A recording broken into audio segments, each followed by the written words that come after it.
ಆಸನ, ಶಾಂತಿ, ಪೂಜಾದಿಗಳಿಗೆ ಬಿಳಿಯ ಕಂಬಳಿಯನ್ನು, ವಶೀಕರಣಕ್ಕೆ ಕೆಂಪು ಕಂಬಳಿಯನ್ನು, ಭೂತ ಉಚ್ಚಾಟನ ವೈರಿನಾಶಕ್ಕೆ ಕರಿಕಂಬಳಿಯನ್ನು, ಸಮ್ಯಕ ಜ್ಞಾನಕ್ಕೆ ಚಿಗರಿಯ ಚರ್ಮವನ್ನು, ಜೀವನ್ಮುಕ್ತಿಗೆ ಹುಲಿ ಚರ್ಮವನ್ನು ಸಮನಾಗಿ ಮೃದುವಾಗಿ ಹಾಸಿಕೊಳ್ಳಬೇಕು.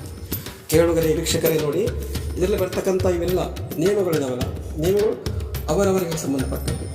ತಾವು ಕೂಡ ಈ ಪುಸ್ತಕವನ್ನು ಇಚ್ಛೆ ಉಳ್ಳವರು ಭಕ್ತಿಯಿಂದ ಇಚ್ಛೆ ಓದಬೇಕಂತ ಇಚ್ಛೆ ಉಳ್ಳವರು ತಿಳಿದುಕೊಳ್ಳಬೇಕೆನ್ನುವರು ಈ ಪುಸ್ತಕವನ್ನು ಖರೀದಿ ಮಾಡಿ, ಈ ದೇವ ಮಹಾತ್ಮೆ ಕಡಿಮೆ ಮಾಡಿ ಸರಿಯಾಗಿ ಓದಿ ತರತಕ್ಕಂತೆ ನಿಮಗೆ ಎಷ್ಟು ಸಾಧ್ಯ ಅಷ್ಟು ನಿಯಮಗಳನ್ನು ಪಾಲಿಸಿ. ಇದೆಲ್ಲ ನಿಯಮಗಳನ್ನು ಪಾಲಿಸಕ್ಕಾಗಲ್ಲ, ನಾವು ಕೂಡ ಇಲ್ಲಿ ಪಾಲಿಸೋಕ್ಕಾಗಿಲ್ಲ. ನಾನು ಇರ್ತಕ್ಕಂಥ ಪೂಜೆಗಳು ಸಂಕ್ಷಿಪ್ತ ಪೂಜೆ, ನೀವು ಏನಾಗುತ್ತೋ ಅಷ್ಟು ಮಾಡಿ. ಮುಂದೆ ಕೆಲವು ನಿಯಮಗಳಿದ್ದಾವೆ, ಅವ್ಯಾ ನಿಯಮಗಳನ್ನು ನಾನು ಓದುವುದಿಲ್ಲ, ನೀವು ಪುಸ್ತಕವನ್ನು ಕೊಂಡ್ಕೊಂಡು ಓದಬಹುದು. ಓಕೆ, ಮುಂದೆ ಕಾಮ್ಯ ಸಿದ್ಧಿಯ ಸಾಧಕರು ಈ ಚರಿತ್ರೆಯನ್ನು ಷೋಡಶೋಪಚಾರದಿಂದ ಪೂಜಿಸಿಯೇ ಓದಬೇಕು, ಪೂಜಿಸದೆ ಓದಬಾರದು.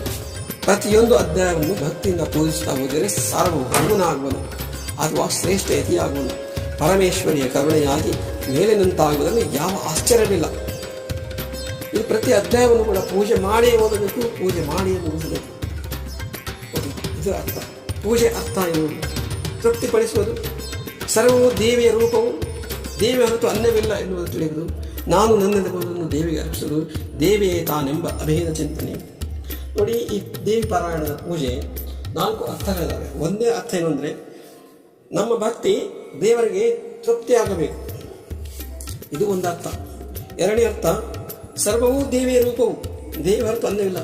ಈ ಜಗತ್ತೇನಿದೆ, ನಾವು ನೀವು ಈ ಜಗತ್ತೇನಿದೆ ನಮ್ಮ ಸುತ್ತಮುತ್ತ ಎಲ್ಲವೂ ದೇವಿಯ ಸ್ವರೂಪವೇ ಆಗಿರುತ್ತೆ. ಹಾಗೆ ಅದನ್ನು ತಿಳ್ಕೊಳ್ಳೋದು. ಆಮೇಲೆ ನಾನು ನನ್ನದು ಎಂಬುದನ್ನು ದೇವಿಗೆ ಇಲ್ಲಿ ನಾನು ನನ್ನದಂತ ಅಹಂಕಾರ ಇದೆ, ಇದು ನಂದು, ಇದು ನಂದು, ಇದು ನಾನು, ಎಲ್ಲ ಅಹಂಕಾರವಿಲ್ಲ, ದಿನನಿತ್ಯ ವ್ಯವಹಾರಗಳಿಂದಲ್ಲ, ಅದೆಲ್ಲವೂ ಕೂಡ ದೇವಿಗೆ ಸಮರ್ಪಿಸೋದು. ಇನ್ನು 4ನೇದು ಏನಂದರೆ, ದೇವಿಯೇ ತಾನೆಂಬ ಅಭಿನಂದನೆ. ಇದು 4ನೇ ಅರ್ಥ. ದೇವಿನೇ ನಾನು ಅಂತ ಹೇಳೋದೇನಲ್ಲ, ಇದು ಅಷ್ಟು ಸರಳ ಅಲ್ಲ. ಈ ದೇವಿನೇ ನಾನು ಅಂತ ಹೇಳಬೇಕು ಅಂದರೆ ಆ ತಪಸ್ಸು ಬೇಕು. ಅದು ಈ ದೇವಿಯ ಚರಿತ್ರೆಯನ್ನು ಓದಿ ಸಾಧನೆ ಮಾಡುವಾಗ ಮನೆಗೆ ಅದು ಎಷ್ಟು ತಪಸ್ಸುಗಳ ಕಾಲ ಬೇಕು. ಆ ರೀತಿ ಆ ಒಂದು ಅರ್ಥ ಮನಗಣನೆ ಆಗಬೇಕಂದ್ರೆ ದೇವಿನೇ ನಾನು, ನಾನೇ ದೇವಿ ಅಂತ ಅರ್ಥ ಆಗ್ಬೇಕಂತ ಮನೆಯಲ್ಲಿ ಬರುತ್ತೆ. ಅದು ಅರ್ಥ ಆಗ್ಬೇಕಂದ್ರೆ ಬಹಳ ಭಕ್ತಿ, ತಪಸ್ಸು, ಜ್ಞಾನ ಬೇಕಾಗುತ್ತೆ. ಅದು ಇಷ್ಟು 4 ಅರ್ಥಗಳನ್ನ ಪೂಜೆ ಮಾಡುವ ಅರ್ಥ. ಪ್ರತಿ ದಿವಸ ಸಂಪೂರ್ಣ ಗ್ರಂಥವನ್ನು ಭಕ್ತಿಯಿಂದ ಓದಬೇಕು. ಇದು ಒಂದು ವೇಳೆ ಆಗದಿದ್ದರೆ ತದಗಿ, ಅಷ್ಟಮಿ, ನವಮಿ, ಚತುರ್ದಶಿ, ಪೂರ್ಣಮಿ, ಅಮಾವಾಸ್ಯೆ ಈ ತಿಥಿಗಳು ಯಾವುದೊಂದನ್ನು ನಿರ್ಣಯಿಸಿಕೊಂಡು ಓದಬೇಕು, ಅಥವಾ ಮಂಗಳವಾರ, ಶುಕ್ರವಾರಗಳಲ್ಲಿ ಓದಬೇಕು. ಇದು ಸಾಧಿಸದಿದ್ದರೆ ನವರಾತ್ರಿಯ 9 ದಿವಸ ಓದಿದರೆ ಮಹಾಪುಣ್ಯ ಪ್ರಾಪ್ತಿಯು.